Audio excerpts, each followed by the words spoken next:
Welcome to this episode of Triumvir Unplugged. We're ecstatic to have Rahul with us, Rahul Donde. He's the founder of RD Dispute Resolution, a boutique disputes law firm based out of Geneva. First of all, Rahul, thank you for taking the time out to join us. It's really, really exciting, to have conversations with people who've seen both sides of the practice in India and practice abroad, and then to have a conversation about international disputes is truly what we are looking for, and what we envisage to do with this. But while we might know you, for our viewers, just a short description, just to introduce you as a speaker and what you have done in this field over a consistent period of 15 long years. Rahul has served as an arbitrator, counsel, secretary, and assistant to arbitral tribunals for over 35 proceedings under a variety of arbitration rules.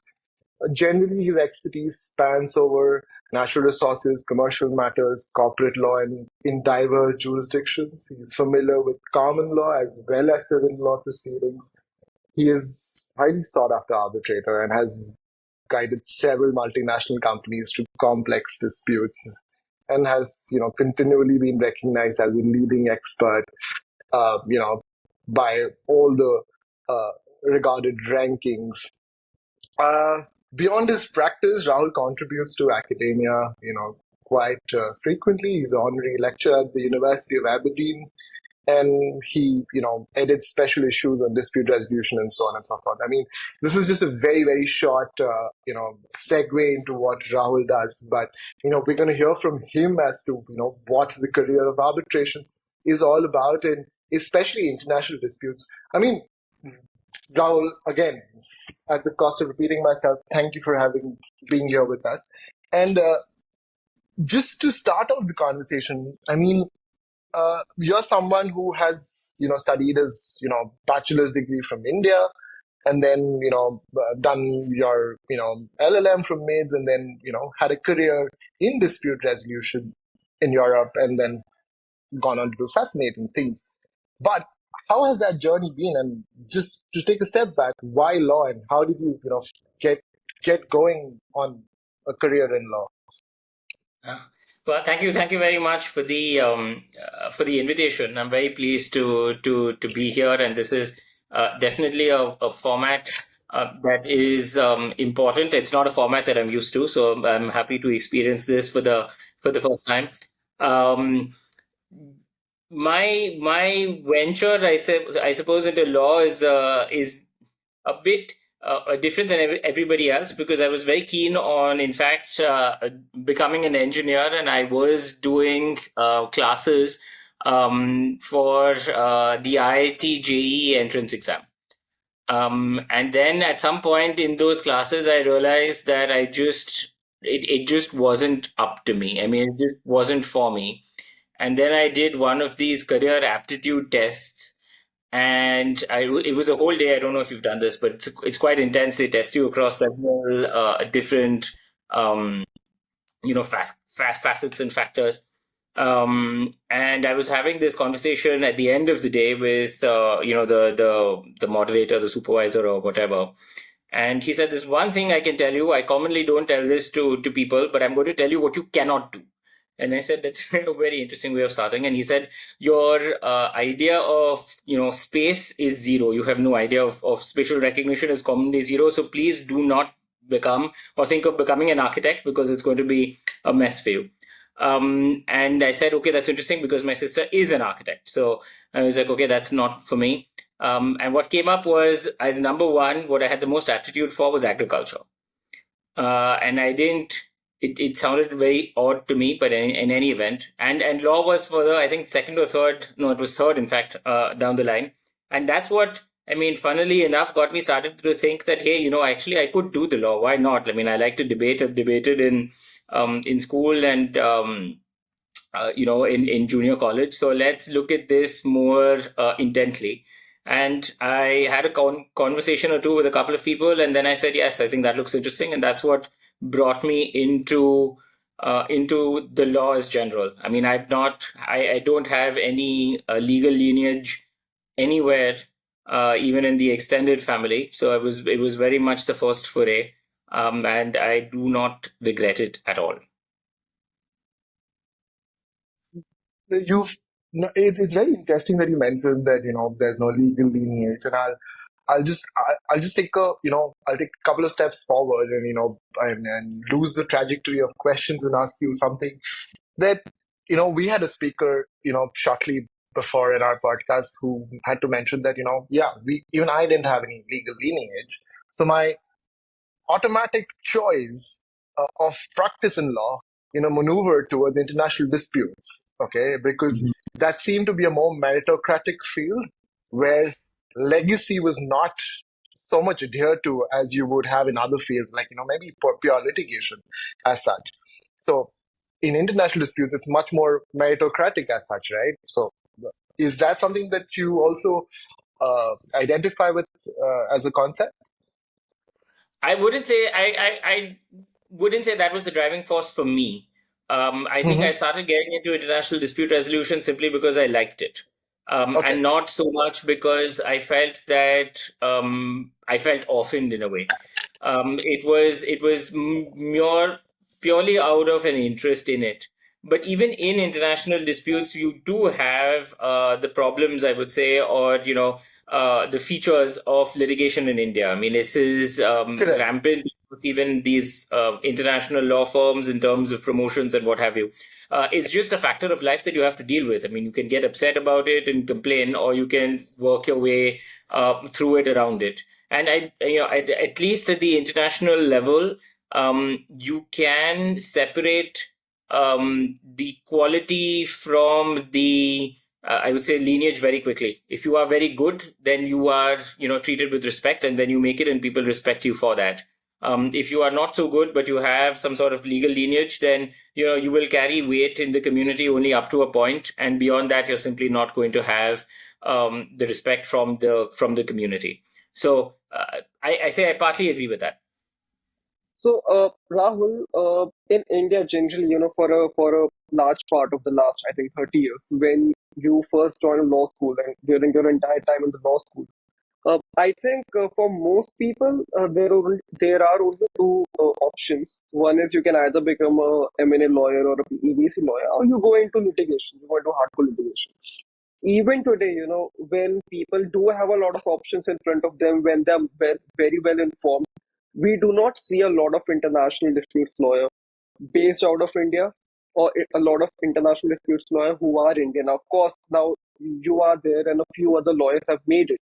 But I mean, back then when you were just starting out of law school, when you first thought of working in international law, it was not a thing in India as such. What led you particularly? Because you have said that you were interested in it, right? And in India, because there's sort of uh, not a huge emphasis on that field, on that branch of law, on that sort of law practice. What first led you to that area? It's a very personal experience that I had. As I mentioned earlier, I really like to debate. Then I started with law school, and I was like, oh, interesting, moot court competitions. So I did moot court competitions, and in my first or second year, I think it was my second year of law school, I was, we did this internal moot court, and I was ranked as one of the, at the top, amongst the top speakers. So I could go for the representing my law school at the 𝐿𝐴𝐴𝐻 International Moot Court Competition, right? And then came the question of, great, but where do we get the materials to research from? And there were none. So then my team and I, and in fact, most of my team does dispute resolution today. And in fact, international dispute resolution, my co-speakers, in fact, a very well-respected partner now in Singapore. So it's a very personal experience maybe for all of us, because we took the train, we went to Delhi, to the library, the cold basement, xeroxed all of the material that we felt was relevant, brought it back, digested it, made our presentations. Eventually, it didn't end up going very far in the competition, but I think all of that left a deep impression on us. On me in particular, about international law and the way that it functions and the way that it can be used in international disputes, and also kind of made me a bit annoyed because there were no such resources available to students in Bombay. So we had to go to Delhi. It wasn't a choice, and definitely, it took some convincing of the parents because we were quite young law students, right? Yeah. Yeah. Then a couple of us got together and we started a committee which still exists, and I'm very happy that it continues to grow. In fact, year on year, called the Students for the Promotion of International Law. Yeah. So I co-founded that. And that's what really began, I would say, my international law journey and international law interest. And towards, as I was graduating from law school, I did a lot of litigation. And then international dispute resolution kind of was a way to combine both. And that's why I continue to do it today. So, Rahul, this conversation in some way very serendipitous, and I'll tell you why. Because my first interaction with international law was this random brochure that I came across in first year of law school, which was a competition being held in Bombay called the Treaty Deliberation Competition organized by the Students for the Promotion of International Law back in 2010. And I happened to participate in that as a first year law school student. And the whole hierarchy of international law, whole structure of international law, I still believe that I was not mature enough to understand international law, but seemingly we still came second in that competition. And then that led me to read and understand more. And then there was a point of time by the middle of second year, Malcolm Shaw as a book I was quite familiar with, and which led me to do Jessups in my second year once again. And I faced the same problem as you did. There was no resources whatsoever. So the only option that we had was go to ISIL in New Delhi or NLS in Bangalore, which seemingly had a decent library with all the journals and so on and so forth. So even we chose to go to ISIL. And when you say that underground basement, you go down there and there are all those red books and all of that. It's extremely familiar.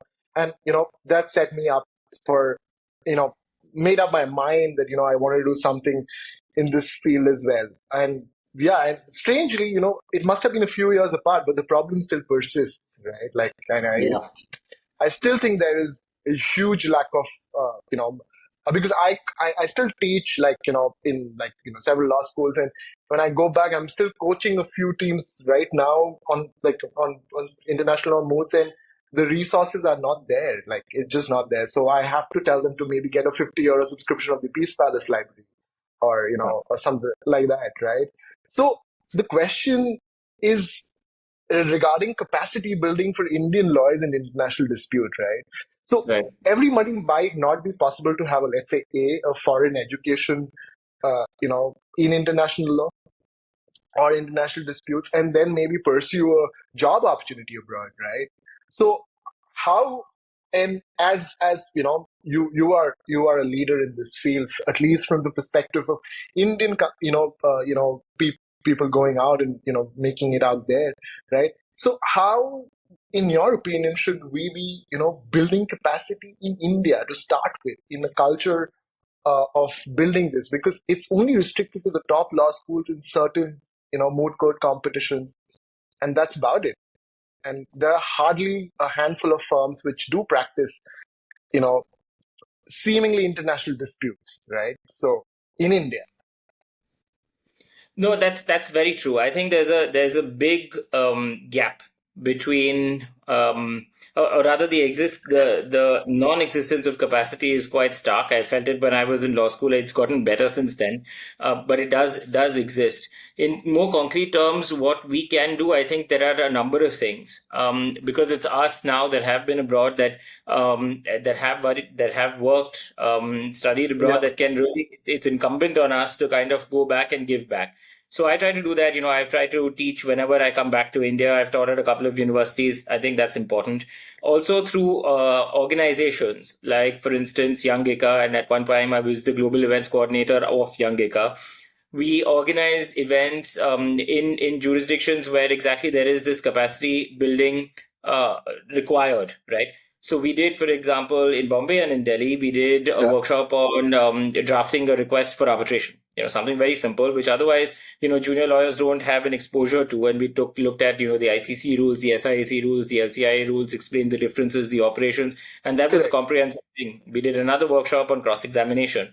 So that definitely is something which is what I would strongly say that everyone that has had, the experience of working on an international dispute in whatever capacity, it's more than what the other person would have done. And therefore, if you can share some knowledge, you should definitely do it. It doesn't always mean that you need to do something very big and grand, right? It's as they say, a journey of 1,000 miles begins with the first step. So even if it's like a guest lecture that you can do for 2 hours, do it. If it is, like I said, a training program that you can organize for half a day, do it. And that's going to help. The other thing that helps is, I'm always happy to share as much resources as I can. So if people do this, they've written to me to say, oh, we need access to this and that article, very concretely and practically. And if I can give them access to that because I have access to the relevant databases now, then I'm again happy to do that. So I don't think there needs to be any kind of grand effort, but there does need to be, small steps that are taken. And also I would say that, one aspect of this is commercial arbitration. Another aspect of this is investment arbitration. And I'll give you again an example which happened to me very recently last year, where the government of the Ministry of Commerce called a few experts to talk to the ministers of commerce of the various states.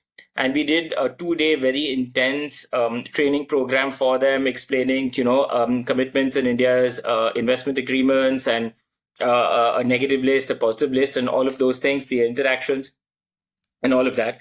And then we said, okay, we had questions throughout the day, but we said we've reserved questions for, a time for question and answers.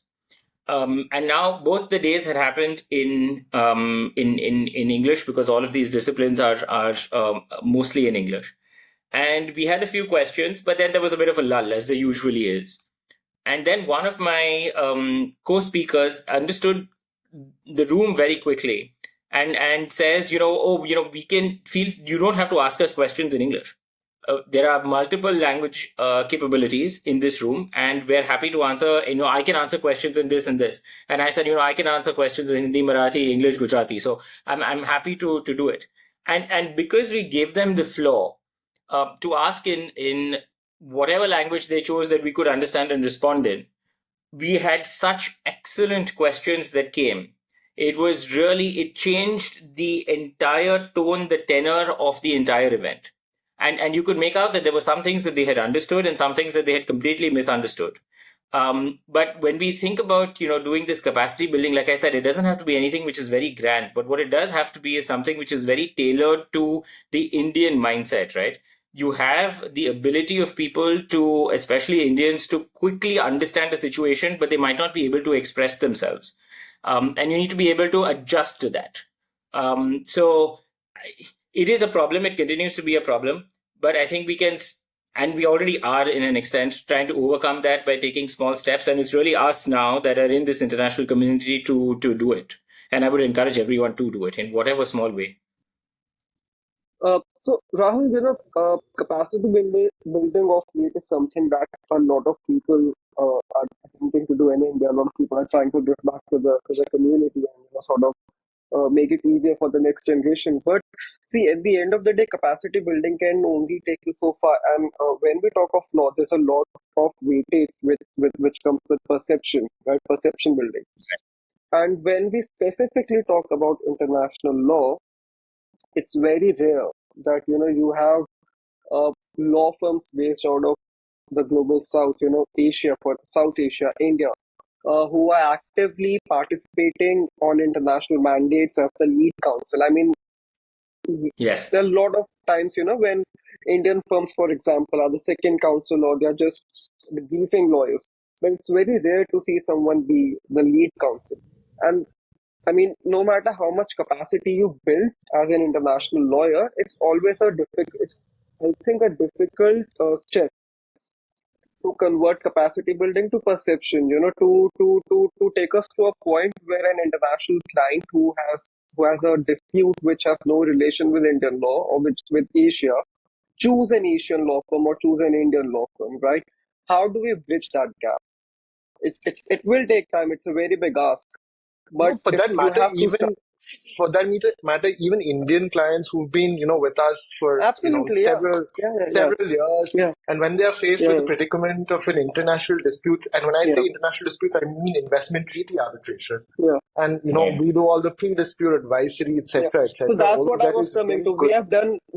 We have done a lot of pre-disputes advisory when it comes to BITs, when it comes to investment treaty arbitration. But we have seen this trend over the years that when it Mhm. comes to actual You firefighting, know, they would always maneuver towards, can we, yeah, yeah, you guys are there, you guys do this. Can we get a king's counsel or so on and so forth to maybe, lead the matter, right? So yeah. Yeah. No, I definitely I see the problem. I see it and I agree with you that there is this perception issue. I think that it takes time, as you mentioned, like Paras, you mentioned it takes time, and I agree that it takes time. But I think it's also time is a convenient excuse to give for anything. It's the great leveler, as it said. So you give everything time, and then eventually it's going to kind of work it. I'm a bit too impatient as a person to wait. So I would say we again have to change it. I think that there is a shift. The shift that has happened is that there's people like me now that are able to actually influence things, which we weren't in a position to do some time ago. And you'll already see that coming into effect in a number of different areas. And I don't like to talk in generalities. So let's be specific. You have take for instance the Cairn versus India investment arbitration, which is huge, very sensitive for the government for the reasons that we all know and have been reading for years, right? The Indian government is represented by, let's say, an arbitration boutique, which is based out of Bangalore. Now, would that have happened in the past? It hasn't. So, the government itself has worked with international law firms and continues to do so for other disputes. But even for that one, they worked with a primarily boutique a dispute resolution law firm based out of India. I have been involved in commercial arbitrations where we've had entirely commercial Indian companies that have briefed Indian law firms for their international disputes. Is it very common? No, definitely not. Is it absolutely absent? No. It is also, I think, a bit of courage that it takes for us to kind of make the approach. If you don't make the approach, you're not going to have the outcome, right? So recently with the help of with the help of another Indian firm, we actually put together, I would say, a fairly decent pitch for working on a matter which is completely unrelated to India, not related really to common law, purely investment law matter, and we'll see what the outcome is when the outcome comes. But the fact is that if we don't make that effort, it's never going to come. So we have to change that perception, take control of it, address it, and then march on. And it does happen. And there's it clearly a question of the competence exists because there's firms like yours and others that have the skill set, the competence, which maybe wasn't there 10 years ago, but the capacity is now there. It's a question of how do you best bring that to the fore. And Singaporean firms do this. You have often Raja and Tan, Drew and Napier, etc., that are working on disputes that have nothing to do with Asia. There's no real reason why Indian firms can't do that. And I would push that a bit further as well. And something that I've seen, in my arbitrator practice, I'm an Indian qualified lawyer, I have common law experience. But in the past 3 disputes that I've been appointed in, they're purely civil law. They have no relation to common law. They have no relation to Indian law. And, even there, it's a question of, saying that I've worked in Switzerland now. I know Swiss law fairly well for the past decade. Why would you need, a purely civil law firm or a purely civil law arbitrator? I have the background, the experience possible. So look beyond my nationality, let's say, which you do for other cultures, right? You will never necessarily have that as a limitation when you're thinking of hiring a KC, even if it's for like a matter involving civil law, because what you're going to the KC for is this advocacy skills.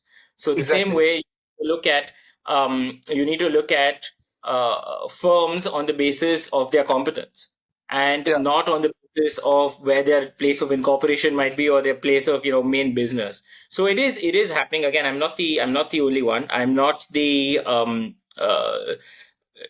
I'm not in the company of thousands, But definitely there are people that are there, and I think it's really, we have to push. We just have to push. Absolutely. If you don't make it, and it is changing. I would say that it is No. changing, because also, you do one case, and then you have a very international tribunal, you have an international firm, and they're all seeing, oh, these guys, they really did a good job, right? And then the word spreads, and the word spreads, and the word spreads.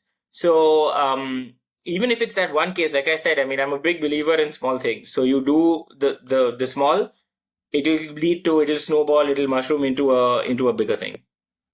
No, I truly believe that, and it's not that negative, because I remember last month, in fact, I happened to meet my erstwhile boss, like, who was a partner at a tier one law firm, and what he happened to mention to me was that, the fact that you're doing this at this age truly means that, the times have changed drastically, because earlier the doors were really not open for us who are in our 40s or 50s right now. The doors were not open, and seemingly maybe for other jurisdictions, and it's a feeling, I might be wrong, that, for let's say US or the UK, a lot of people and who have interacted with feel that their best days are maybe behind them as such, right? And Yeah. for a council, or truly for us, I'm all of 32 years, okay, and we feel that, there is so much, and there is so much for everyone that's coming, for as a result of working in India, and Mhm. and we've not truly hit our potential. There's only Yep. more to come, right? Like, so Yeah. obviously that, but I would like to caveat that in Asia as such, that uh, Singapore and Hong Kong are, I think, way more evolved jurisdictions in terms of disputes, as opposed to the rest of Asia, right? And, Singapore had always predominantly been an English speaking country, and so have we been, because of our English dominance and all of that. But, when I was in Geneva, last year, and I had a chance to meet, some of the students from MIDS, and, from India, and they were like, while we had a fantastic experience here, and but the job market here, for us to get that opportunity, is predominantly skewed, and for us to get that, we need a very specific language requirement, right? Like, Right. which we Indians lack, right? Like, Right.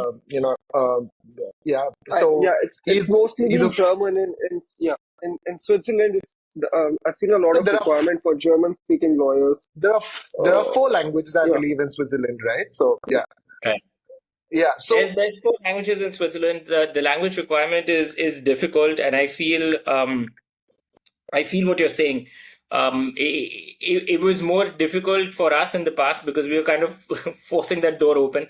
But it's difficult now for students, and maybe because the door is too far wide open. true. The So I organize here in Geneva, and I've done this for the past 14 years. I've done these Indian lawyer drinks, right? So I do it for all of the legal international professionals that are here in Geneva, and even broader in Switzerland. And we had those drinks literally last night. So it is a very fresh memory for me, and many of the things that you've said are voiced to me at these drinks as well. And it's true that you have to be aware of the political climate where you do the masters from, and the requirements that that country imposes on, let's say, if you're thinking of Europe, non-European nationals. You have to be aware of that. And if, for instance, currently Switzerland, it's a bit difficult.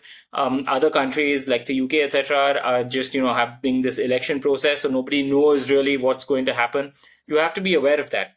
Does it necessarily mean that you don't have to push? No, I don't think so. Because I'll give you again, I'd like to speak in specifics, right? There were mid students that graduated, I think, a couple of maybe 5 or 6 years ago.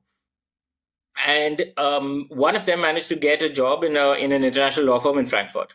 Now, when I was doing the midst to say, you have the centers, right? You have Paris, Geneva, London, New York, and what have you. If anyone were to ask me to say, hey, should we even consider applying to like Frankfurt, which is fairly kind of closed? They're not really known as a very international place for dispute resolution. I would have said, you know what, if you have limited time, don't bother. But then there was one, then there were two, now there are three, and all three of them are doing very well in different firms in Frankfurt. not, to my knowledge at least, being fluent or knowing or being able to work in legal matters in German, right? So you have to push the same with Whiten case here in Paris, right? At one point there was one who was the first, then there were two, then there were three, then there were four in that one department in Paris, and it's not because they were it was like the India desk. It's not like because they were handling only work with Asia. It was just because they said, hey, you've graduated from the MITS, you've graduated from Harvard, you've graduated from, this place. You do have, maybe you don't have the ability to work in French, but you have other skills, and those other skills are what we need. So the language requirements are something which you have to keep aware. You have to be aware of. And if you know the language, that's great. As Indians, we have, I would say, the privilege of already knowing multiple languages. It's just that laziness sets in later on in life, and then you feel you find it a bit challenging to take on a new language. But it is international dispute resolution. So the more international you yourself can be, the better it is. Right. So I would say I would say this, you have to keep aware of it. There's no point in kind of, slamming your head against the wall repeatedly and hoping for the ball to break. If it's a no-go situation, then it's a no-go situation. But often you will find that there are workarounds. There are solutions, potentially different jurisdictions. And the general sense is amongst the international community that, we are a hardworking bunch of people. Absolutely. Absolutely. Right? And if you can show that you are, and that you have, your experience matches up with that, your background, your education, your what have you, then, I mean, you shouldn't necessarily let the language requirements intimidate you away from doing it. I mean, if at GLC we used to cram for 2 weeks and give law exams, cram for 2 weeks and learn a language. It's not that different. We can possibly do that. It's just what you mentioned, purely the laziness of it. Yeah. But I have a very situational, question for you, which I would really like to ask everybody.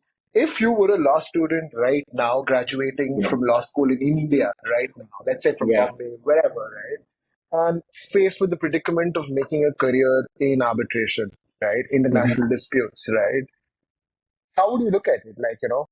Is there a specific approach that you would take? Because Indian law firms, when there are, like you said, very few, a couple of boutique firms in Bangalore, and maybe a couple of the tier one firms who do matters on and off, right? Like other than that, a truly international disputes practice is unheard of. So, how would you maneuver, or would want to maneuver your career if you were in that place? Yes, I think that's a very good question. The only thing that what I didn't like about that question is you said you're in the predicament of international disputes. I don't think it's a predicament. I would say it's a question. But what I would say is you have to also deal with the cards that you have to deal with, right? That you're dealt with, let's say. Correct. So what can you do?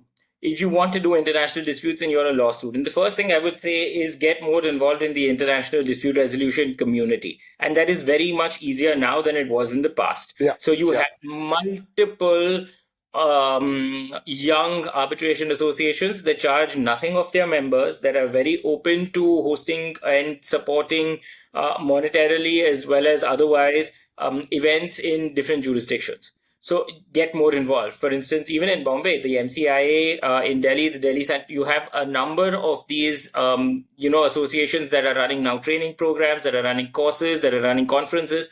Even if you might see a conference which is to be, is to be paid, you can't afford it. Or you're hesitant to spend that much amount of money, I would always say, write to the organizers and say, hey, I'm interested. Can I contribute in a different way? Like maybe I can help you with the badges or help you with, I don't know what, and then you waive the fee or a part of the fee. So try to get more involved in the community, because that will really help the community recognize you as you move forward, right? And we're talking about in terms of professional, you have the professional side of things, you can get referrals from the people that you meet and sustain a relationship with, appointments, what have you. So I would say that. The second thing is, as you mentioned earlier, Anubhab, it's perfect. I mean, what you said is, there is language. if you're looking to be truly international, then maybe you should think of picking up a language which is not an Indian one, and adding on to your repertoire. And if you think that, I'm going to focus on disputes in, let's say, the Asian region, then maybe you want to pick up some Mandarin. Or if you think that you're going to be more looking at the Americas, then maybe you want to think of learning Spanish. And I think that is good. Not everything in life has to be geared towards your profession, right? I mean, it's also good to learn a language. It expands capacities, and you can use that for non-professional reasons as well. So I would do these two things. Of course, writing helps, but you have to really be conscious about the quality of what you write and not the quantity. It is so easy now to write. It's half of the stuff is that you write a crappy text and chat GPT and the others will polish it to, and make it look very eloquent. But a discerning reader will identify very quickly as to, when there is substance and when there is not. It can be well written, but that doesn't mean that there is any substance to it. So I would always say writing is something which, I always look at. And when people approach me for things, I always ask them to send me a writing sample, because I can understand your legal acumen from there more easily than I can from other things. Of course, the interview and everything happens as well. But I like to see a written piece. And I don't necessarily need something which is written in the, the Journal of International Dispute Settlement or Arbitration International. It's fine if it is. In that, of course, those are all great publications. But even if you have a blog post which is purely analytical, right? Excellent. Absolutely. Because you will impress a person, or at least me, I should say, more by the content rather than where you have had it published and the long form of it. But yeah, a long answer to say. I hope that answers to summarize. Get involved in the community in whatever way possible. Learn a language if you can, and write. It's very interesting that you also organize these drinks for students, because this takes me back to my mentor, who single-handedly got into the international disputes was Professor Hunter, and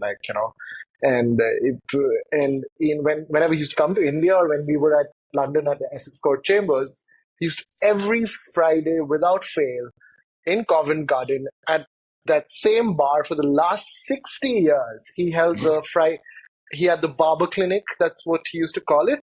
So you would get a haircut. He would invite all students or whoever to get a haircut, and then or a massage, and then come down to Covent Garden to have a gin and tonic. And that's all he would pay for. He would not pay for a beer or anything. He would just pay for a gin and tonic. But the network was so strong. In the 6 months that I was there, every Friday, the amount of people from different walks of the practice, academicians, practitioners, students, you can meet and just exchange ideas is truly enthralling. And to see that, happening in different formats is exciting as well. And it must be the same, right? Exchange of ideas and just talking to people, right? So I started doing this because, again, I said a lot of my actions are driven by personal experiences. When I came to Geneva, I didn't know anyone. I was one of, the 2 Indian students that were doing the mid that year. And my plane was late. And if you've been to, and you have been to Geneva as of last year, you know that everything kind of shuts down after 7. Yeah. So when I am at the airport, it's after 7, and I had a plan. Of course, everyone has a plan. I had a plan that I would reach the airport and I would buy a SIM card, and I would be connected and connectable. And the plane was late, and I got my luggage late, and everything was closed. And I made my way to my student residence, but I was late, and they had no way of contacting me. So they had very nicely left an envelope with keys and instructions on how I should get to my room on the inside of the door. And I could see this very pretty envelope with my name on it on the inside, and I had no way to get in. And it was late, and I knew no one, and there was no way to get to this envelope, which was, and after a long trip, it's a bit overwhelming. And then a 6-year-old boy came to my assistance. But in any event, and I realized very quickly then, I said, it cannot be like this and it should not be like this, right? I know many people here. So I started to put these drinks together so that the community kind of gets to know each other and can help each other out, not in similar situations, which I hope never arise to anyone else. Yeah. But in other situations, in professional contexts as well. And then it started off as a table of six. And then it's now expanded. We've gone up to over 40 people. We've had, Fantastic. in sitting members of parliament that have attended on one occasion because they happened to be in Geneva and wanted to come out. I keep it very casual. The other reason for doing that is also, I find, and people get very upset when I say this, but at least in my experience, it has been that I find that the India international community only very recently has started being supportive of the India international community. Okay. So we have people, for some reason, at least in my experience, has been that, we're very good at what we do and we should do it more. But we're also somehow inherently insecure. It's like you see somebody and you're like, oh no, if I refer this person something, I'm going to, he'll run away with the client, or he'll run away with the opportunity. And you're very we seem to be, at least the people I've met, they seem to be a bit insecure, and that leads to less cooperation, less collaboration. And I definitely wanted to get rid of that. I don't, and you see this in other communities. They think they will always prefer to help people from their own community over anybody else, and they don't have the same level of insecurity. And I said the only way of destroying that is to kind of get people in a room in a casual environment and get them to see that you can be two professionals from the same background, but you have two different experiences and you offer two different things. So it's better to collaborate rather than losing the opportunity altogether. So that's the other advantage of doing these things, which I'm sure Professor Hunter thought as well at some point. It is, and this is now also changing, albeit slowly. So you're seeing now with initiatives like the Arbitration Bar of India, the people behind that. Firms like yours and others, you're seeing, at least I'm seeing, a lot more cross references. So this kind of hesitation, this kind of fear has gone, because I would rather give you something to do rather than give it to an entirely different firm that I might or might not know, but in an entirely different jurisdiction, right? So again, that's changing, but that's changing only as of, I would say, maybe 5 years or so. Before that, it seemed to be very kind of controlled. I think now people are more relaxed, and I would only encourage that to happen. Even when it comes to things like appointments and stuff, I've a couple of appointments from places where I wouldn't have ordinarily thought that it would happen, because the perception, oh, now if we appoint him here, then he's going to be like a judge, so how do we collaborate? It leads to different kinds of thoughts, and that then puts a blocker to it happening. But this is also now changing again. I don't think that we're as far ahead as I would have liked to have been. But we're getting there, and we have to, like I said, keep pushing. Absolutely. Fostering a community, I think, is very, very important. And I can't emphasize how important the role such conferences and these get-togethers play on that. Even in Delhi, in the last, I think, 3-4 years now, we have started seeing this trend, and I think it's happened more after the first lockdown in 2020.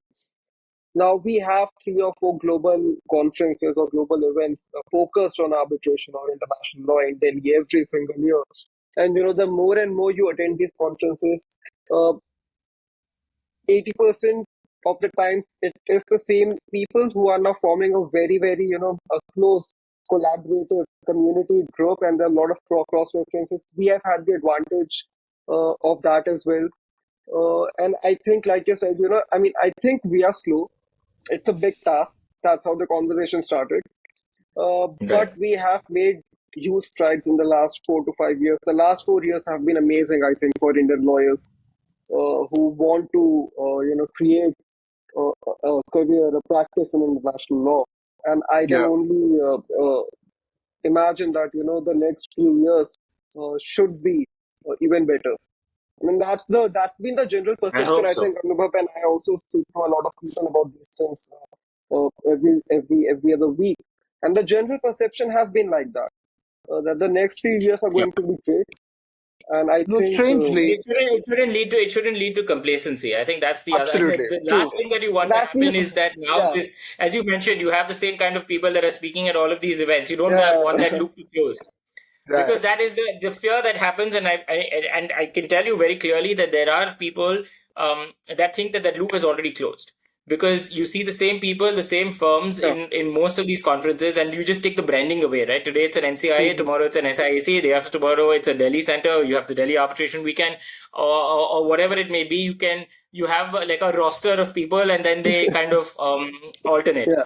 Um, I- I- Clearly, that is, it doesn't take rocket science. You can see this; it's tangible. Mhm. yeah, Mhm. I think the people that are involved in that circle, though, are quite open themselves, and I know them, most of them, quite Yeah. well. True. True. And I don't get a sense from them that they want to keep it somehow cliquish. They want to kind of close that loop, which is a good thing. But the minute it starts getting into a closed loop, I think then we have to be a bit more careful and say, hey, look, like, let's Mhm. yeah. not go down the route that we've struggled with for so long just to do the same thing again. Yeah. Um, So No, that that makes bar sense. arbitration, the arbitration bar of India, I think is a good step in that direction. I mean, consider that, it's the same people again, but at least it is yeah. something new that has been started in India. You need those people to start something that big in India.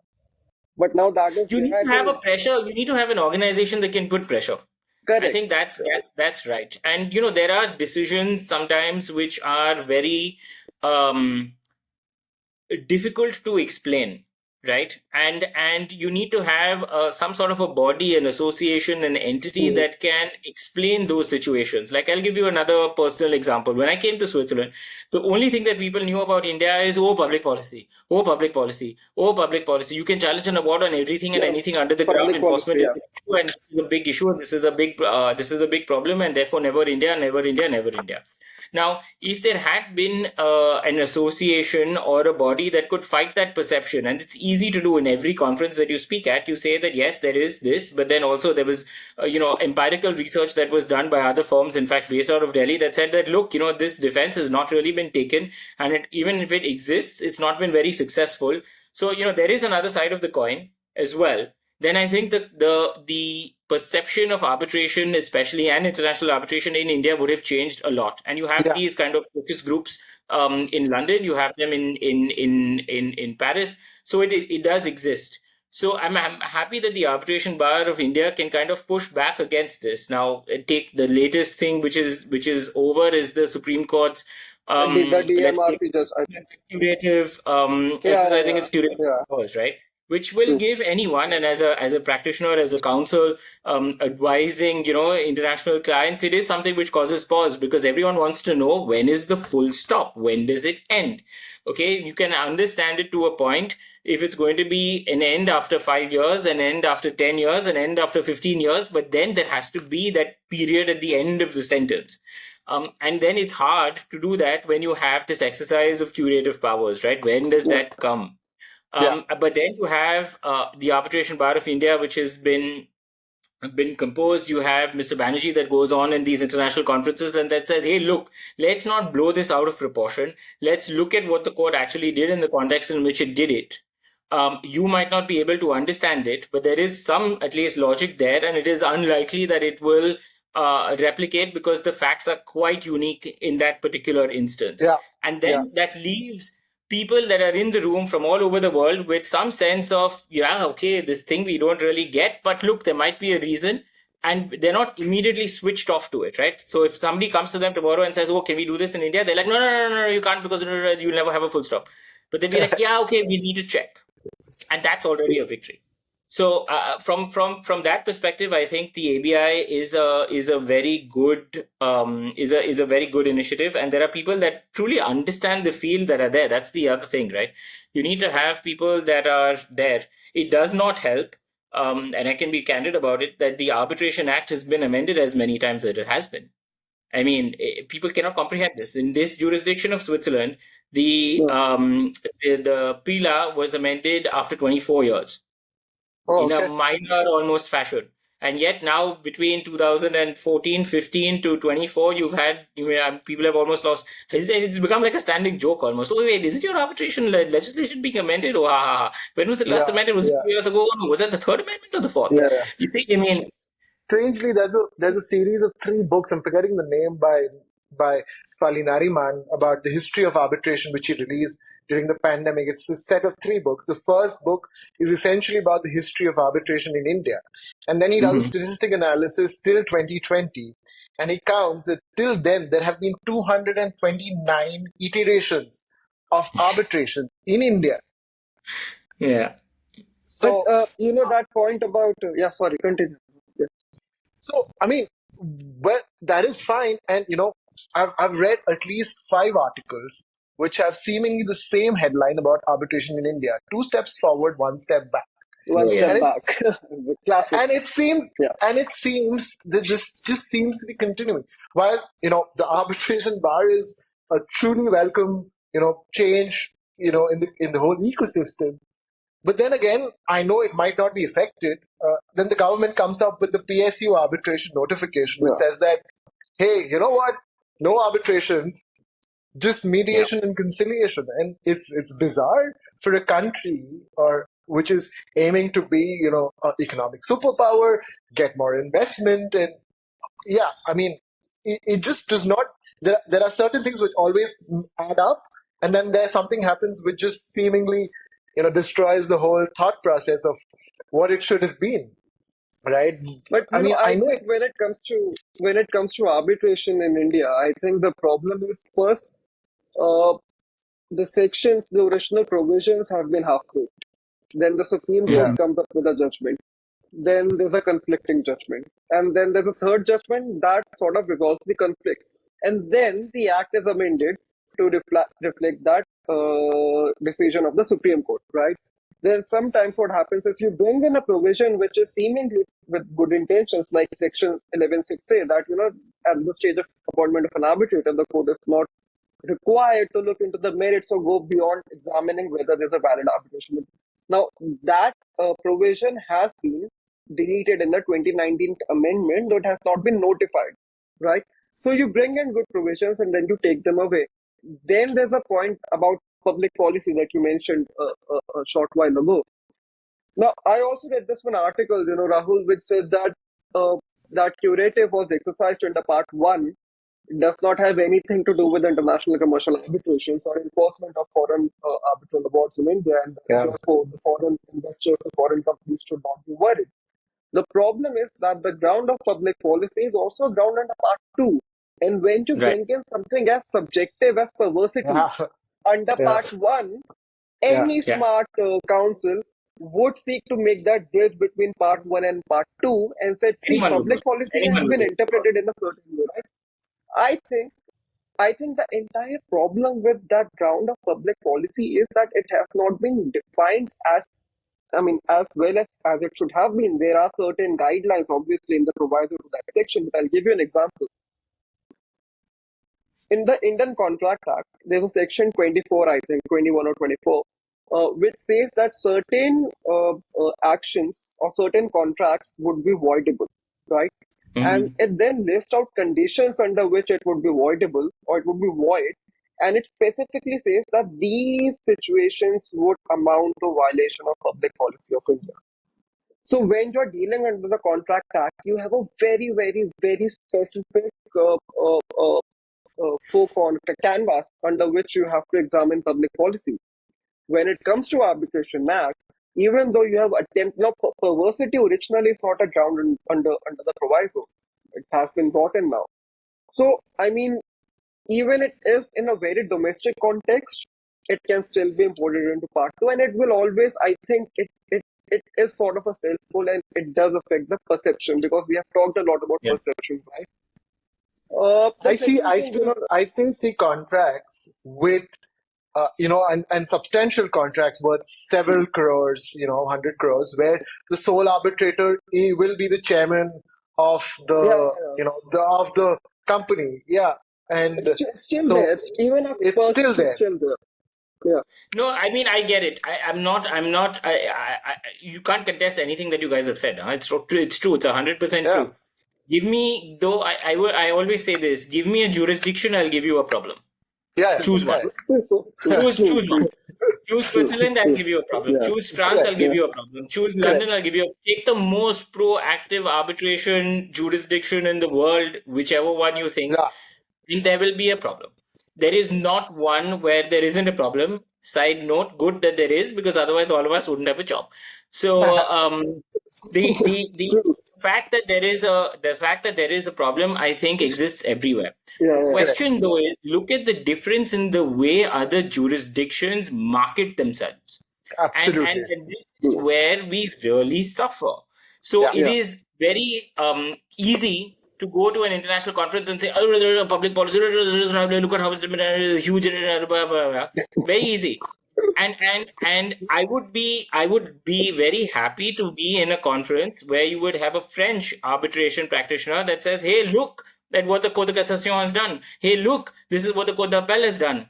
And Which only speak reminds me that about it. You will never have them say that, oh, look, this is 100% problem in any international conference. They'll say, oh, that's true. in this case, the court, okay, move on to the next thing. And I mean, So Kebabji it is created such a mess a couple of years ago. Yeah. Kebabji created such a mess in Paris. investment in the investment field.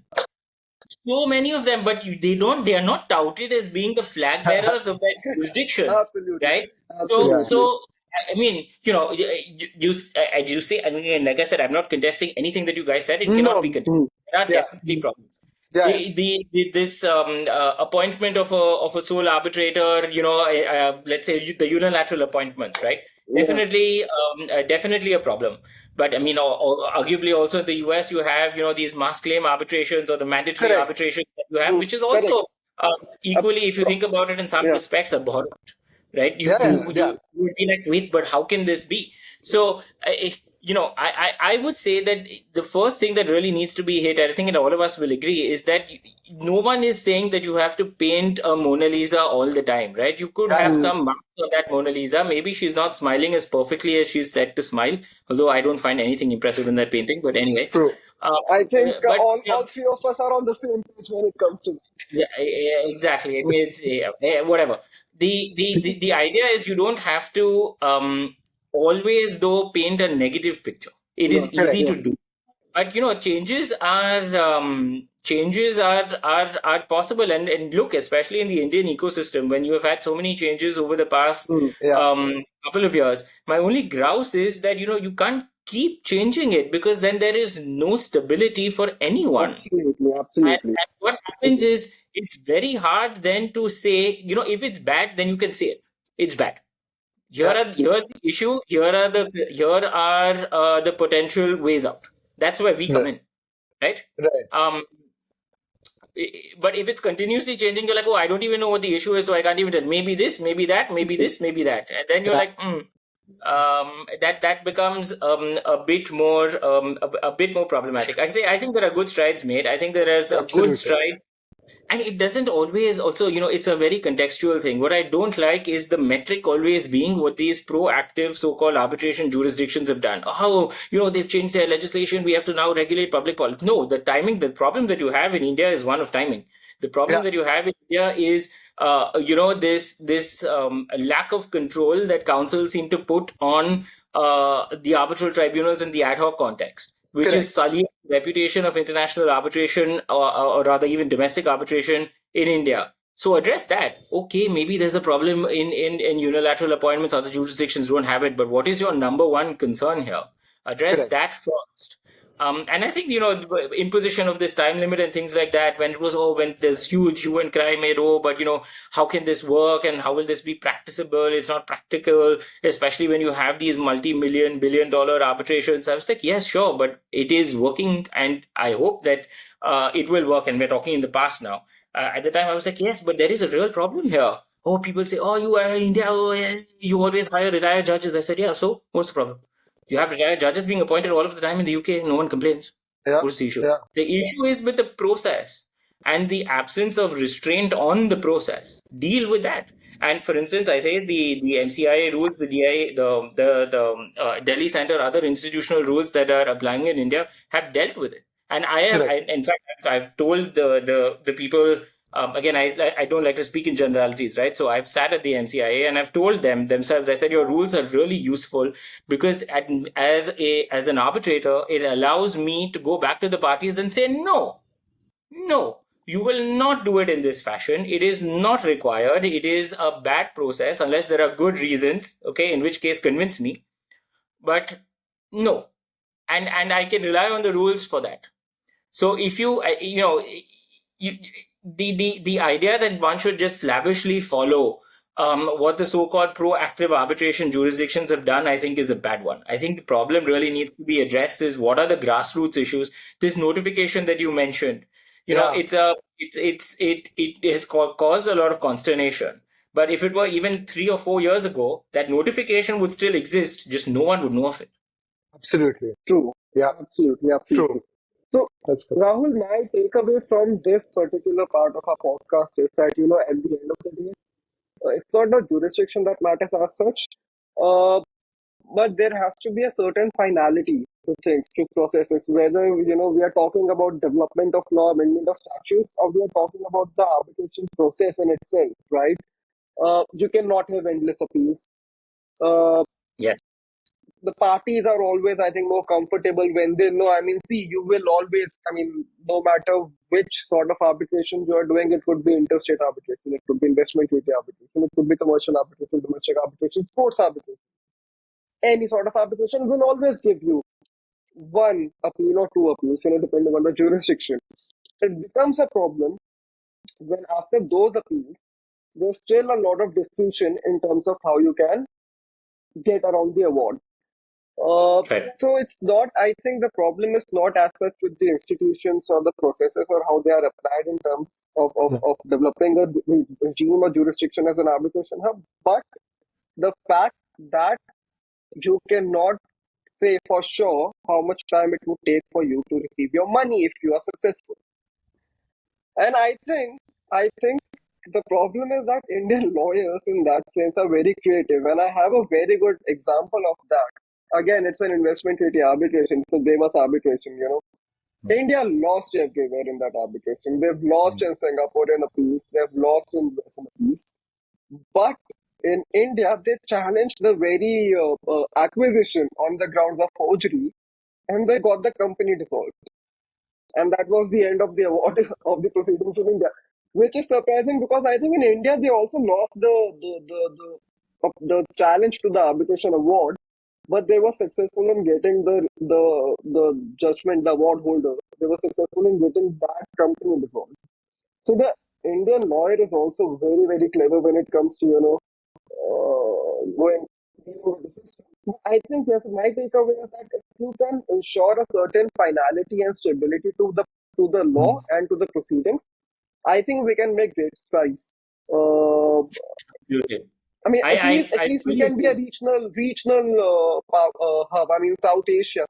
There are a lot of disputes coming out of South Asia as well. We are this entire region. I mean, I'm not only talking about India, but the entire region is on the Right. eventually all the money that is coming in, disputes follow the money. And I mean, Right. India is very well positioned to, I think, leverage Right. the sort of expertise that we have. Right. No, I fully agree with you. I think the courts need to be a bit more robust, Yeah. and say enough is enough. But at the same time, I look at it very positively when there are creative challenges being made. I think it's Yeah, excellent. I mean, you absolutely. mentioned, I think, the Deutsche Telekom and the whole issues concerning that, right? When I look at that, I'm like, great. Excellent. I mean, it's good advocacy. Why not bring it? Yeah, Even for instance, take CAN. Like Yeah. CAN was challenged by the Indian government repeatedly in every forum, and people are like, "Oh, look, the Indian government." I say, "I'm sorry. If you have a right, exercise it." True. Are you telling me that if you have the right to challenge it, let's say you lost at the first instance, does that mean if you yeah, have a right, you're not going to exercise it the second? I would do it. Why should just because you have one negative decision, you suddenly waive all of your rights if you have them? I'm not saying that you should abuse them, but if you yeah, have them, I think it's incumbent on you, especially in investment arbitration, to take every possible recourse that you can take. Right. And you mentioned, and I fully agree. I think Indian lawyers are extremely creative, but that's what we bring to the table. So let's be even more creative. Okay, if it gets to the point of abuse, then I think that what is missing is a system of sanction there. I fully Mhm. agree with you. And I think Mhm. that the courts should be a bit more proactive on that. Like, for instance, here, like, draw a distinction between the two systems. In Switzerland, if you have an arbitral award seated in Switzerland, you have one challenge straight to the Swiss Federal Tribunal. Your chances of success there are 7%, which is almost zero, right? And you have no rights of an oral audience. It is entirely decided by the tribunal on paper. And by the tribunal, I mean the Swiss Federal Tribunal, so equate that to the Indian Supreme Court. Correct. Now, I've dealt with Indian clients that were that we were on the side of making the challenge, and they could not comprehend this. They're like, oh, so when do we send the team? When will we, have our day in court? And I'm like, there's no day in court. Everything that you say has to be written, and it's decided on the basis of the papers that you submit. So it's hard to take. So that's It's like a one summary. It's like a summary procedure, like which is just It's like not, it's a full process. You advance all of your grounds at the stage of the application, very regulated time frame, not Okay. even like 45 minutes of delay, which makes my life incredibly difficult to comply with those timelines. But a very clear one shot. That's the process in Switzerland. It's not the process in the Netherlands. You keep going up. So suddenly, I think because Ken was seated in the Netherlands, you have it attacked. Yeah. The first instance sets it out. The second instance, I think it's incumbent on you to challenge. If you have the possibility, you don't have that in Switzerland. You have the possibility there. You must take it. But then the courts, if it is an abusive challenge, should say, hey, no, we're imposing, costs on you, stringent costs, serious costs. Then it's a different thing. One of my favorite examples of lawyers' creativity is in the exit context. In investment arbitration, you have a summary disposal process. And that process was being used, this 42 objection was being used in normal proceedings. And then at the annulment stage, it had never been used. And a creative lawyer said, why can't we use it at the annulment stage as well? So you had a 42-1 application being made at the stage of annulment, and the entire community was like, wait, what? How can this be? And then they were like, yeah, but that's actually quite smart. So, I think it's the role of lawyers to be creative. I think if you have a right, you should exercise it. And I think very seriously that abusers must and should be punished. And I think the Indian courts should take that up more seriously. Yeah. But in finality, I mean, just to a fantastic conversation with you. But just to delve into something which is, I find it personally fascinating is, starting out. Like, it's a journey in itself, right? Because like when I started out, like I was all of 27 years old and had no clue how to make ends meet or so on and so forth. But it's a process. But like you doing it in a jurisdiction which is seemingly unfamiliar, if I may put it, although you've stayed there for a period of time. What led to that decision, and how has it been? And and is it any different that you feel from what you were doing earlier? Well, that's a very good question. It is how is it? I would say it's exciting. It's also a bit daunting. Is it different from the work I was doing earlier? For the past couple of years, I've been anyways more or less working on my own mandates. So in terms of the nature, the quality of the work, I'm sorry, I hope that you can hear me because it gives me a message saying I think we're losing him. I think we might need. No, we can. Yeah. Is it? Can you still hear me? Rahul, can you hear us? Yes, I can hear you very clearly. Can you hear me now? I can hear you now. Yes, I can hear you now. Excellent, great. Yeah, there was just small but I'm lag. losing No, you. I was saying that it's exciting and daunting to start off on my own. I continue to do a lot of the work that I was doing earlier. So in that sense, that there is continuity in work. It's just the processes are different, and I'm able to control them better. I think better. So yeah, I mean, at some point you have to take the risk and see what happens. I have received a lot of support from the community, so I'm excited to see what the future brings. But again, as I said, nothing ventured, nothing gained, right? So if you don't try it, then it will never happen. Absolutely, absolutely. Like that's absolutely the case. But it's truly an exciting feeling to even start and sustain, because this is a practice of law is not like a private, like a startup in India where you can possibly raise funds and sustain yourself.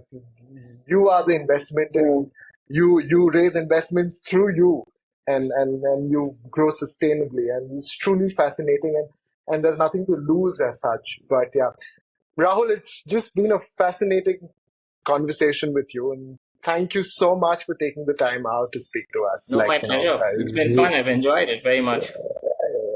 Really, really enjoyable conversation. I know you'll be in Bombay and you'll be busy. I will, but like next time we're in Geneva or wherever we are, we'll try and catch up. And thank you so That would much be for very taking the time. Yeah. Thank you very much And for the invitation, for the questions, and for the format. Great stuff. I enjoyed, and we definitely need to have more of this. So please keep up the speed. I mentioned earlier, if you're a law student, what should you do? One of the things you should do is follow and be part of endeavors like this. It really helps. Yeah. So what we're Thank you so also much. planning to do, so this is the first of it, where we're getting practitioners to just have a conversation. The second leg of what we intend to do is that we want to move it down to grassroots to students, okay, to have certain programs with them, and you to feel that what they want to do and how can they. So it's just the idea is exchange of ideas from two ends of a spectrum, and maybe see where it goes. But yeah, that's the idea and the perception of this whole podcast. And yeah, hopefully we can take it somewhere. Thank you so much, Rahul. Hope to see you sometime soon. Okay, take care. Yes, Thank you. both of you. Thank you. Thank you. Bye-bye. Bye. Bye, Paras. Bye-bye. Bye. Bye. Bye.